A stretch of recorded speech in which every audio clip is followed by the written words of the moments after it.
Welcome to the Deep Dive. Today, we're plunging into something pretty fascinating, actually. It's captured the attention of, well, health enthusiasts and coffee lovers. Mushroom coffee. Yeah, it's definitely buzzing. You've probably seen it popping up, maybe in your feed, but what exactly is it? And is it genuinely the wellness elixir some brands make it out to be? That's the big question, isn't it? We've sifted through a whole stack of information for this deep dive. We looked at evidence-based research, the science on benefits, but also how specific brands are actually presenting their product. Right. Our mission here is to cut through some of that hype, pull out the really vital knowledge, and basically arm you with the facts, maybe some surprising ones, so you can be truly well-informed. And our goal, really, is to help you figure out how you might thoughtfully incorporate new wellness drinks like this into your daily routine. Okay. We want to provide a balanced perspective, highlight the promising stuff, sure, but also the current limitations in what science actually knows right now. Okay, let's unpack this then. When we say mushroom coffee, what are we actually, putting in our cup? Is it just ground up mushrooms? Not quite. No, think of it more as a blend. You Oh. take traditional ground coffee beans, though sometimes people use alternative bases like cacao or maybe turmeric, and you combine those with dried ground extracts of medicinal mushrooms. Extracts, okay. And you prepare it just like your regular coffee. Drip, pour over, French press, whatever you normally do. So it tastes like coffee then, but with these added potential benefits. Crucially, without a strong mushroom flavor. Because, for coffee purists. Exactly. That's a key characteristic. It generally retains those familiar, robust coffee flavors. So yeah, you don't feel like you're drinking a forest floor or something. Good to know. What kinds of mushrooms are we typically seeing in these blends? The most common ones you'll find are lion's mane, chaga, reishi, and cordyceps. You might also spot king trumpet and jerky tail sometimes, depending on the brand. And why these particular fungi, though? Is there a reason? What's their story? Well, what's fascinating here is that these aren't just, random mushrooms pulled out of a hat. They have really deep roots in traditional medicine. Oh, okay. They're often classified as adaptogens. It's a concept that's been central to, traditional Chinese medicine, TCM, and Japanese herbalism for centuries. Right. So, for instance, lion's mane, long history in TCM, used for enhancing mental clarity, promoting longevity. They even called it a nerve tonic. Wow. And reishi is revered as the mushroom of immortality, believed to strengthen key, life force energy. A mushroom of immortality, I like Yeah. And cordyceps has been used for ages to enhance energy, athletic performance. So it highlights the significant trend we're seeing, taking this ancient herbal wisdom and adapting it, marketing it for modern consumers like you. That's really interesting context. So who is this newer wave of mushroom coffee really for? Right. What's driving its popularity as an alternative to regular coffee? Well, its appeal mainly comes down to two things. Those perceived health benefits we're talking about, and its ability to offer a, quote, gentler energy lift compared to traditional coffee. Gentler energy lift. Okay. It particularly resonates with people looking to maybe cut back on their caffeine intake, but who still want to preserve that, that ingrained daily ritual of their morning cup. Right. The ritual is huge for many. Exactly. It's about seamlessly blending those traditional wellness ideas with modern convenience. It caters to a group that's looking for proactive health management through accessible everyday products. That gentler energy lift definitely sounds appealing. How much less caffeine are we actually talking about here compared to, say, my standard cup? Typically, you're looking at about half the caffeine of a standard cup. Half. Why? Yeah. So to give you some numbers, a popular brand might have around, say, 38 to 50 milligrams of caffeine per cup. Regular coffee usually clocks in around 95 milligrams, sometimes more. So quite a bit less. Quite a bit. That's a significant difference. So what's the tangible impact of that lower caffeine level on someone's day? What does that feel like? Well, this reduced caffeine can be a real game changer, especially for people who are sensitive to caffeine. Okay. It lets them cut down their daily intake without totally giving up that coffee experience, that ritual we mentioned. Yeah. And this translates for many into avoiding that abrupt jitters and crash feeling you sometimes get with higher caffeine doses. Right. Yeah, the crash. Right. Instead, it tends to promote more sustained mental clarity. Plus, consuming less caffeine, particularly later in the day, might also help improve sleep quality. That's a huge bonus for a lot of people. That's a fascinating point because many users bring this up. It's not just about less caffeine, but a different kind of energy. I saw one customer comment, "It gives me a clean energy boost that lasts all day without the mid-afternoon crash I used to get." And another said, "I get a steady energy boost without feeling jittery or anxious." How can less caffeine actually feel better? Yeah. What's the secret sauce there? Yeah, it seems counterintuitive, doesn't it? But if we connect this to the bigger picture, it suggests that the adaptogenic mushrooms in the blend like cordyceps, known for energy, and reishi, known for calmness, are doing more than just sitting there. Okay. They might actually be modulating your body's response to the caffeine that is still present. Modulating the response. How? So adaptogens work by enhancing the body's state of non-specific resistance to stressors. Yeah. They promote balance, homeostasis, Right. by helping to regulate your stress hormones like cortisol and modulating the HPA axis, that's basically your body's central stress response system, how your brain and adrenal glands talk to each other under pressure. They contribute to a smoother, less disruptive kind of stimulation. Ah, okay. So it's less of a jolt, more of a nudge. Kind of. It positions mushroom coffee as maybe a more sophisticated alternative for people seeking functional energy support that aligns with overall well-being, moving beyond just, a simple stimulant effect. Okay, so we've explored this gentler energy aspect, which is clearly a big draw. But the story, as you said, doesn't end there. Mushroom coffee claims a whole range of other health advantages. That's right. Let's peel back those layers. What else are these fungi supposedly bringing to the cup? Maybe start with antioxidants. Yeah, antioxidants are a big one. And here's a little secret. It's not just the mushrooms. Your regular coffee is actually already a pretty significant source of antioxidants. Oh, interesting. I didn't know that. Yeah, but when you combine them, it's like an antioxidant power-up.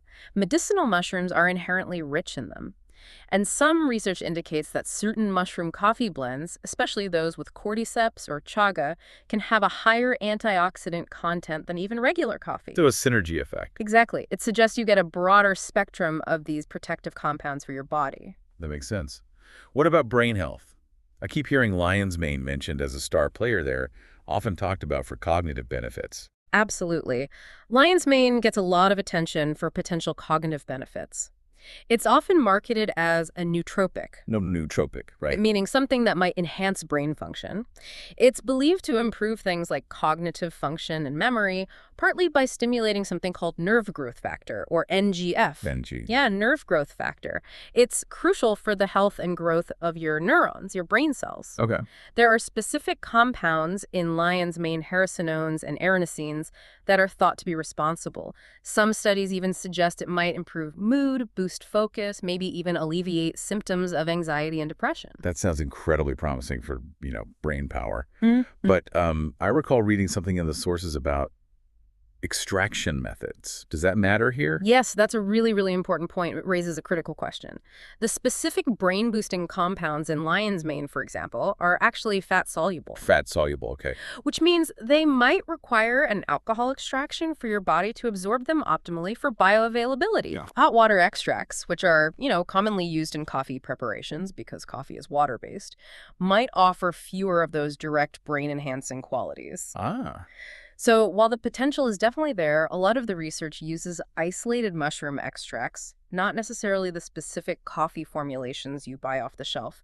It really highlights why product quality and transparency from the manufacturers are so crucial. Okay, so maybe it's not always a direct cognitive lightning bolt from the lion's mane in the coffee itself, but could some of the brain benefits come indirectly? Maybe through, say, stress reduction? Precisely. That's a great point. Lion's mane and also reishi are noted for reducing stress and anxiety. Okay. Think about it. Chronic stress really puts a damper on cognitive functions. So by mitigating that stress, which is an adaptogenic effect, these mushrooms can indirectly create a more favorable mental state for optimal cognitive performance, even if their direct nootropic effects are limited by the extraction method used in the coffee. A calmer mind thinks better. Basically, yes, a calmer mind is inherently more capable of focus and retention. Speaking of adaptogens, let's talk a bit more about that stress adaptation and mood regulation aspect. This seems like a core promise for many of these products. It really is. Reishi, in particular, is widely recognized as a powerful adaptogen. It genuinely helps your body manage stress and build resilience to various forms of it: physical, mental, emotional. How does it do that? It works by modulating your HPA axis, like we mentioned, and balancing stress hormones such as cortisol. Okay. So this collective adaptogenic action from mushrooms like reishi contributes to improved emotional resiliency, just better overall well-being. Fundamentally, they enhance your body's capacity to cope with stress. It's a shift from just reacting to symptoms towards building more long-term physiological and psychological resilience. Resilience, that's a key word. What about immune support? That seems like another big area for medicinal mushrooms generally. Yes, absolutely. Medicinal mushrooms are packed with compounds called beta-glucans. Beta-glucans. Yeah, and these are potent immune modulators. Chaga, reishi, lion's mane, cordyceps, turkey tail, they all contribute here. Modulators, not boosters. Exactly. It's crucial to understand they immunomodulate rather than just boost. What that means is they help to balance and sort of fine-tune your immune system's response. Okay. So they can help make it stronger when needed, but also help prevent it from overreacting, which is especially important for people dealing with things like autoimmune conditions. Right, that makes sense. I also noticed some mentions of gut health. Yeah. You saw customers commenting things like, digestion feels way better, or that the coffee is gentle on my stomach. How do these fungi play a role there? That's a great observation, and it's becoming increasingly recognized. Mushroom extracts contain special kinds of carbohydrates called polysaccharides. Polysaccharides. Right, and these act as prebiotics in your gut. Prebiotics, like Whoa. food for good bacteria. Exactly. They ferment in your large intestine, and this process fosters the growth of beneficial gut bacteria, strengthening your overall gut microbiome. Lion's mane, for instance, has been shown to support the intestinal lining and those good gut bugs. And the research here implicitly points to that intricate connection we're hearing so much about, the gut-brain axis. Ah, right. Improved gut health can positively influence brain health and mood. It offers this sort of multi-systemic health support. It's all connected. Fascinating connection. Yeah. Okay, and what about for those looking maybe for an athletic edge or just more sustained energy throughout the day beyond the caffeine effect? Yeah, cordyceps mushrooms are really strongly associated with that, boosting energy levels, enhancing athletic performance, reducing fatigue. What's the mechanism there? Well, some studies suggest they might enhance VO2 max. That's the maximum rate your body can use oxygen during exercise. Okay, VO2 max. Right. Improve endurance and also optimize how your cells produce energy at a very fundamental level, ATP synthesis, helping your body create its own fuel more efficiently. So it's working differently than caffeine. Yeah, exactly. So while mushroom coffee typically has less caffeine, cordyceps seems to enhance this more foundational cellular energy production and oxygen uptake. It's a mechanism of energy enhancement that's distinct from the sort of transient stimulant effects of caffeine. It offers a cleaner, maybe more sustainable energy boost. It really does sound like a powerhouse of potential benefits when you list them all out. Yeah. Are there any others worth maybe a quick mention? Oh, there are quite a few potentials being studied, things like anti-inflammatory properties, particularly from chaga and lion's mane, potential for blood sugar and cholesterol regulation. Chaga, reishi, and cordyceps are often mentioned there. Okay. And even some preliminary research looking into anti-cancer potential, again with chaga and reishi featuring prominently. Wow. However, and this is really crucial to stress for these other benefits, the evidence is often quite preliminary. It's mainly from studies done in test tubes or petri dishes, what scientists call in vitro studies, or on animals. Right, not humans yet, mostly. Not robust human clinical trials for the most part. So more research is definitely needed to confirm these claims in people, especially in the context of drinking mushroom coffee. Okay, that's a very important qualifier. So this is a pretty comprehensive list of potential benefits, but as you've highlighted quite a few times, there are these important nuances and limitations. What's maybe the biggest, perhaps even surprising, challenge for consumers to be aware of when it comes to the research itself? I think the biggest challenge, and maybe the most surprising for some, isn't just wading through the claims, but understanding what's sometimes called the halo effect. The halo effects. Yeah. This is where the really strong, often compelling scientific evidence behind individual medicinal mushrooms or their isolated extracts gets kind of implicitly transferred onto the blended coffee product itself. Oh, I see. Even without direct research specifically on that combined formulation. So the most significant limitation, scientifically speaking, is the scarcity of extensive human clinical trials investigating mushroom coffee as a combined product. We have good data on the ingredients, less on the final mix. That makes perfect sense. Yeah. So following on from that, the way a specific product is actually made really matters then. It's not just about having, say, lion's mane listed on the label. Absolutely, 100%. Product quality and potency can vary dramatically between brands. How so? Well, some brands might use potent concentrated extracts, which is generally what you want. Others might just use dried ground mushrooms, which could be much less potent. Okay. And as we discussed with lion's mane, certain bioactive compounds need specific extraction methods, like alcohol extraction, for your body to actually use them effectively. Hot water extraction alone might not cut it for some benefits. Also, the efficacy can depend on whether the product uses the mushroom's fruiting body, that's the part you typically see, or the mycelium, which is the root structure. Lower quality products might sometimes include mycelium grown on grain, which can significantly dilute the actual mushroom content and potency. Okay. Lots of variables there. So with all these variations in quality, potency, extraction, who's actually ensuring these products are what they claim to be? Is there like an oversight body checking this stuff? This is a really critical point and something every consumer needs to be aware of. Dietary supplements, and that includes mushroom products like these coffees, are not regulated by the U.S. Food and Drug Administration, the FDA, in the same strict way that prescription drugs are. Not regulated in the same way. No, there's a framework, but it's much less stringent.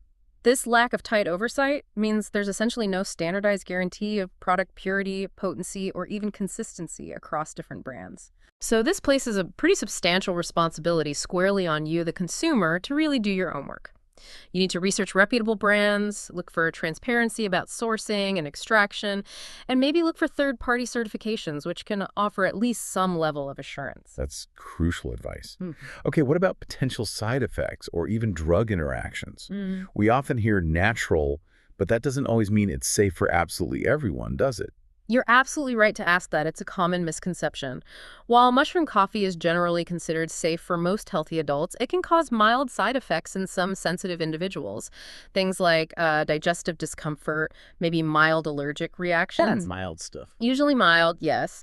But more critically, specific drug interactions have been noted in research on the individual mushrooms. Like what? Well, for example, lion's mane has been observed to potentially interact with certain diabetes medications and also blood thinners. Chaga can also affect blood clotting. It might thin the blood, and it could potentially lower blood sugar too much if someone is already on diabetes medication. That's a concern for diabetics. Right. And another specific one, reishi spore powder has been observed in some cases to potentially elevate a specific tumor marker called CA72-4. This could possibly interfere with diagnostic interpretations for certain cancer patients or those being monitored. Wow, okay, those are quite specific and important. They are, and this just underscores the absolute necessity of personalized medical advice. It's really strongly advised that individuals, especially if you have any pre-existing medical conditions, if you're pregnant or nursing, or if you're taking any medications, prescription or over-the-counter, consult a healthcare professional before incorporating mushroom coffee or any new supplement into your routine. Definitely. Don't just assume it's fine because it's natural. Exactly. Please don't assume. Talk to your doctor or a qualified practitioner.